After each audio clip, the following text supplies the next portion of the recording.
All right, cool. We back. Sorry about that. We had some technical difficulties before we started, but it's Zeta Plug. We here back with another special guest. I'm gonna go ahead and let them introduce themselves. Go ahead. My name is Chikin. That's Chikin. Chikin. Chicken. How you get that name Chicken? What's chicken? Where that come from? My mom. She said as a child I reminded her of Chicken Little.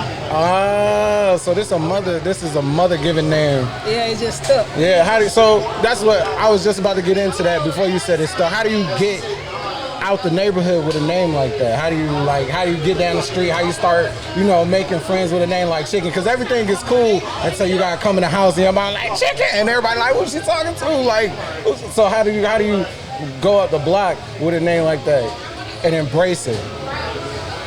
I don't know. Everybody love me no matter what I'm called. Everybody want to know me. Exactly. So I feel that. But you gotta have some type of inner charisma. Where did that come from?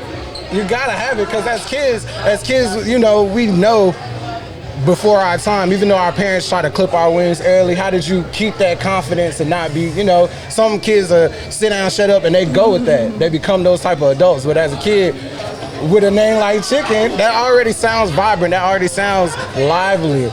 So what type of confidence did that give you, like, as far as having that name and coming off the block with it?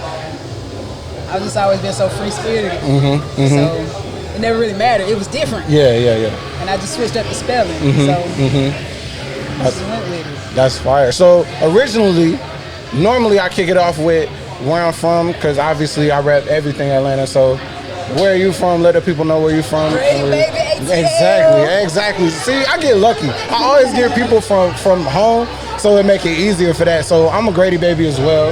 So I definitely try to put on for the city as most as possible when it comes to, especially the teams. I got the Braves on me. I ain't never even been to a Braves game. Don't tell nobody. But I got, just out of love, we're going to put on. So coming out of a city where everybody is creative, everybody got a talent, everybody need the spotlight on them. How do you shine through? How do you, keep that going and be like, this is what I'm gonna do, this is how I'm gonna stand out and be an individual, as well as still being in that creative category? Well, for one, it's not many of us here no more. Right, that's a fact. So that in itself already got me winning, because I'm actually born and raised in Atlanta. Exactly. So I know old Atlanta, I know new Atlanta, I know Goody Mob, Outkast, Dungeon Family, so I'm really about this ATL life. Exactly. So, and with that in itself, like, that make people like me even more, because I try to tell people that anytime, any state, any place I've ever been, they know we stand out. We from Atlanta. I've been to Maryland. I've been to Korea, and they know, oh, you from Atlanta. I can tell, because we just have some type of just that southern. I guess they call it southern hospitality, but it's more of a confidence.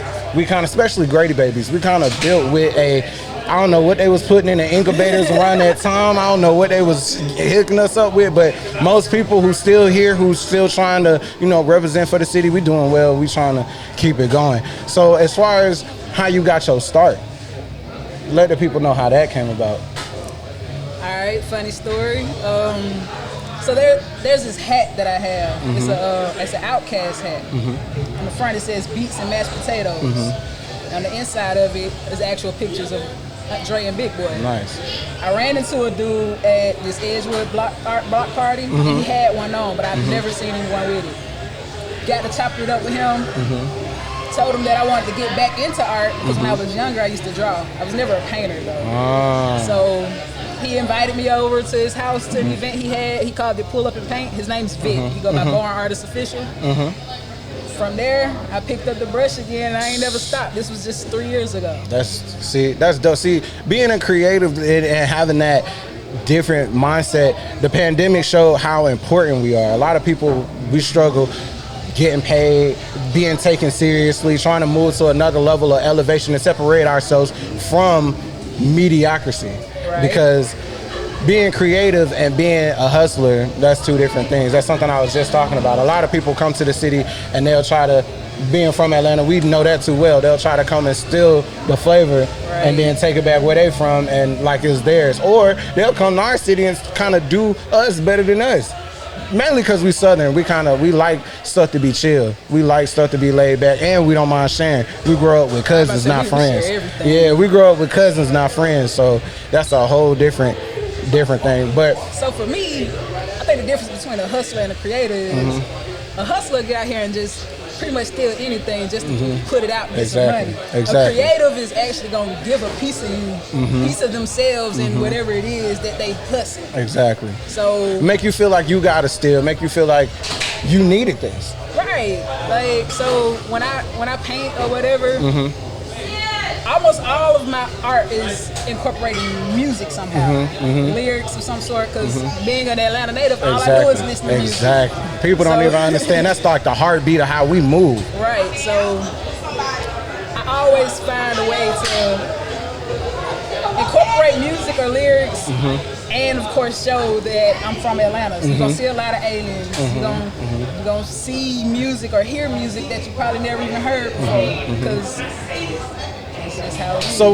what is one of the lowest points you've been as a creator? Because even doing digital things, making digital content, doing photography, having a different type of creative eye, sometimes you do go through that moody stage of depression where I can't create. What are some of the things that pulls you out of that and gets you back drawn? Because we all go through it as people, phases. Sometimes we're not feeling it. Sometimes we might feel unappreciated. But how do you shake that? What gets you out of that? Most times it's for real music. Like, I might just have to switch the mood up. I like to listen to a lot of indie artists and people that aren't signed because I don't like to get tired of the music fast. Right. Of course, I listen to a lot of mainstream stuff too, but I like a lot of music with substance. So most times the music or being outside. Yeah, that's like I was saying. I was in the military, so once what got me through basic training was cadence callers. Cadence callers, that was my savior. I could just literally zone out if you can call a good cadence. The music and rhythm. Jukebox, because all I did was sing and oh I can't God. sing, but all I did was sing and rap in the band. Exactly. Just give me some type of heartbeat, give me some type of rhythm, and that's gonna keep me pumping. That's gonna keep me going. What are your favorite cadences? I hear the choppers hovering. I like that one. That one made me cry. The first time I heard that one, and I think I heard somebody from the South just sing it real. They had my soul. I was like, ooh, this soldier want to go home. I had a drill sergeant that could call that Army colors. Oh man, they'll break you down. They'll make you prideful too, and that's one thing. Like you just said, being from Atlanta, we got a lot of pride. Even if we taking L's, which we used to, like I said, I wear my Atlanta stuff with pride. Falcons. Exactly. I don't know. I'm about to jump off that whole NFL bandwagon till it's modern day slavery. That's an opinion. But go ahead and plug your stuff. Let the people know where they can find your art, because we definitely got to check out your art and support. But you talking psychedelic colors, I got to walk in there and get me some. I definitely, if it's from the city, I got to do that. Alright, so you can find me on Instagram at Chikin Art. That's CHIKIN Art. I also have a clothing brand called Strange. So I stay true to my whole ATLian. Okay. And Strange stands for switching the reality above normal generational expectations. So it's all about breaking generational curses and staying true to yourself. Okay. And elevating around these parts. Oh yeah. So I appreciate you spending time with us. Thank you for having me. All right, and we out.